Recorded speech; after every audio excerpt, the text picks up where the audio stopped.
आज का हमारा टॉपिक होने वाला है कंजर्वेशन ऑफ रिसोर्सेस, यानी कि रिसोर्स को किस प्रकार से हम लोग कंजर्व कर सकते हैं, किस प्रकार से बचा सकते हैं। ठीक है, इसी के बारे में हम लोग जानेंगे। देखिए लिखा हुआ सबसे पहला बात तो वही है, resources are vital for any developmental activity. बिल्कुल सही बात है, यानी कि कोई भी आपको ऐसा काम करना है जिसमें कि थोड़ा बहुत तरक्की से कुछ जुड़ा हुआ हो, यानी कि डेवलपमेंट से जुड़ा हुआ हो, तो आपको रिसोर्स चाहिए, है ना। जैसे मान लीजिए कि सपोज कीजिए कि आपको पढ़ लिख के बहुत बड़ा अफसर बनना है, तो पढ़ने लिखने के लिए भाई आपको किताब चाहिए, कॉपी चाहिए, कलम चाहिए, है ना। वो भी क्या है, एक रिसोर्स ही तो है। बात समझ में आ रही है। तो कोई भी आपको काम करना हो उसके लिए आपको रिसोर्स चाहिए ही चाहिए, तो वो बहुत इंपॉर्टेंट है। But irrational consumption and over utilization of resources may lead to socio-economic problems and environmental problems।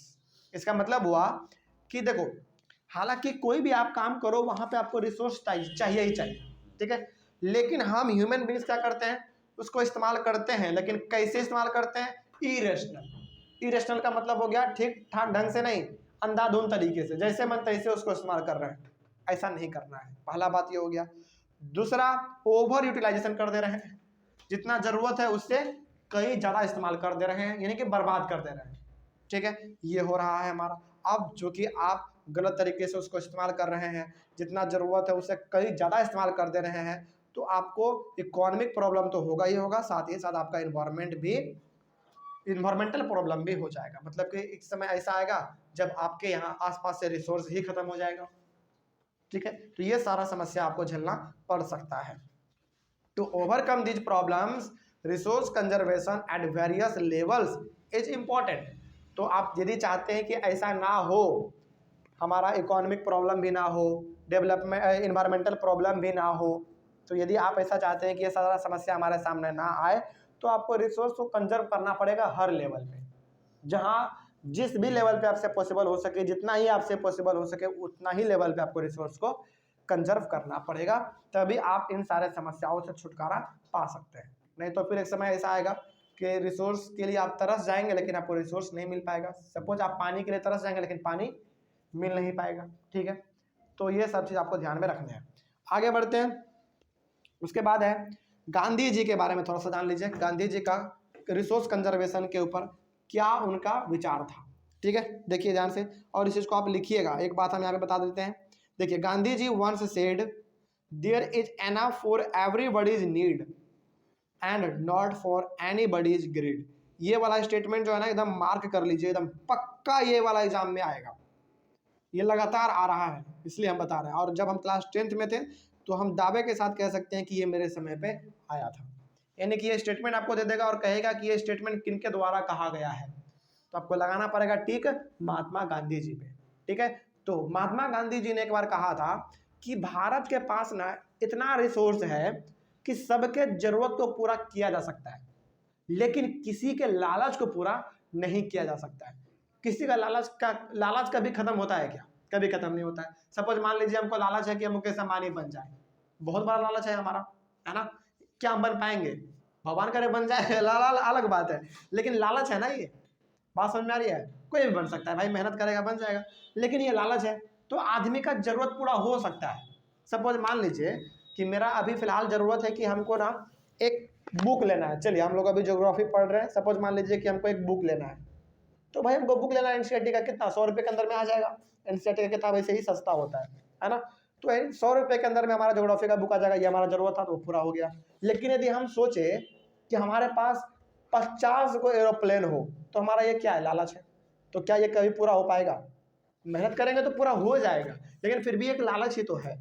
तो गांधी जी ने ऐसा ही कहा था कि देखो भाई, भारत के पास इतना रिसोर्स है कि हर किसी के नीड को पूरा किया जा सकता है, उसका जरूरत को पूरा किया जा सकता है, लेकिन उसके लालच को पूरा नहीं किया जा सकता है।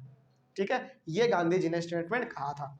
आगे, according to Gandhi ji, the greedy and selfish people and exploitative nature of modern technology is the main reason of resource depletion at the global level।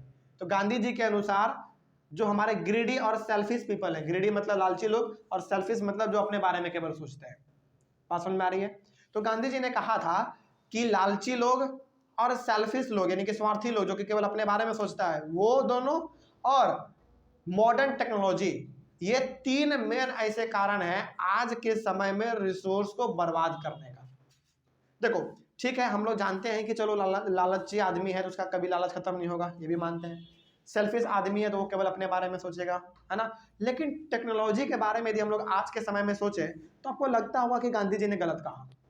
Technology तो हम लोगों को सपोर्ट करता है, आपको लगता होगा ना कि टेक्नोलॉजी हम लोगों को सपोर्ट करता है, तो गांधी जी इस मायने में गलत हो गए, आपको ऐसा लग सकता है। लेकिन यहाँ पे गांधी जी गलत नहीं है, गांधी जी का सही कहना है। देखो भाई, हमारे पास यदि रिसोर्स है तो हम लोग उसको क्या करते हैं, टेक्नोलॉजी की मदद से तोड़ मरोड़ के ऐसा बना देते हैं कि हम लोग उसको इस्तेमाल कर लें। कोई भी चीज़ हो उस पर टेक्नोलॉजी को ठूस देते हैं और उसको इस प्रकार से कन्वर्ट कर देते हैं कि हम लोग उसको इस्तेमाल कर लेते हैं, है ना। तो गांधी जी ने यही कहा, लालची लोग, स्वार्थी लोग और मॉडर्न टेक्नोलॉजी, ये 3 ऐसे मेन रीजन हैं जिनके वजह से हमारा रिसोर्स आज धड़ाधड़ खत्म होते जा रहा है ना। लेकिन बहुत सारे आदमी पहली बार ये सुनेंगे तो हो सकता है कि उनको गलत लगे कि गांधी जी ने ऐसा क्यों कहा, टेक्नोलॉजी तो हम लोगों को सपोर्ट करता है। नहीं, गांधी जी का कहने का मतलब यहाँ पे ये था कि मॉडर्न टेक्नोलॉजी किसी भी चीज़ों को इस रूप में कन्वर्ट कर देता है कि हम लोग उसको इस्तेमाल कर सकते हैं। बात समझ में आ रही है? तो ये चीज़ हमारा हो गया गांधी जी के अनुसार ये कहने का मतलब, ठीक है। तो गांधी जी के इस स्टेटमेंट को गलत रूप में नहीं लेना है। गांधी जी का कहना केवल ये था कि मॉडर्न टेक्नोलॉजी किसी भी चीज़ों को अच्छा बना देता है और उसको इस्तेमाल हम लोग कर लेते हैं। तो भाई कर लेते हैं, इसका मतलब कि रिसोर्स कहीं ना कहीं खत्म हो रहा है ना। तो यही बात कहना था गांधी जी का। आगे, Gandhi ji was always against mass production and he always wanted to replace mass production with the production by the masses. Gandhi ji का हमेशा ये कहना था कि कहीं पे भी रिसोर्स है, मास प्रोडक्शन का मतलब ये हो गया कि कहीं पे भी रिसोर्स है तो हम लोगों को उससे मतलब नहीं होना चाहिए, हम लोगों को उससे मतलब नहीं होना चाहिए, बल्कि ह्यूमन बींग्स को खुद अपना रिसोर्स बनाना चाहिए। देखो यहाँ पे साफ लिखा हुआ है, Gandhi ji was always against mass production, यानी कि यदि कहीं पर रिसोर्स रखा हुआ है तो हमको उसके ऊपर डिपेंड नहीं होना है। He was always wanted to replace mass production, वो हमेशा मास प्रोडक्शन को रिप्लेस करना चाहते थे, उसको हटाना चाहते थे with the production by the masses. इसका मतलब ये हुआ, देखो इस स्टेटमेंट में ना बहुत सारे बच्चों को कन्फ्यूजन रहता है, बहुत सारे बच्चों को इसमें कन्फ्यूजन रहता है, तो हम इसको क्लियर कर देते हैं। देखिए गांधी जी का कहना यह था कि यदि कहीं पर रिसोर्स है, रिसोर्स है मतलब कि वो मास प्रोडक्शन है, बहुत ज़्यादा रिसोर्स है मतलब कि मास प्रोडक्शन वहाँ पे हो रहा है, मतलब कि कहीं पे भी रिसोर्स है तो उसके ऊपर आपको डिपेंड नहीं होना है, बल्कि लोगों को खुद रिसोर्स क्रिएट करना चाहिए। बात समझ में आ रही है? तो ये कहने का मतलब था गांधी जी का। अब तो कोई डाउट नहीं होगा। चलिए, तो यहीं पे हमारा जो है ये वाला टॉपिक भी कंजर्वेशन ऑफ रिसोर्स खत्म होता है। अगले वाले क्लास में हम लोग पढ़ेंगे लैंड रिसोर्सेज के बारे में, ठीक है। चलिए, thank you very much and have a nice day.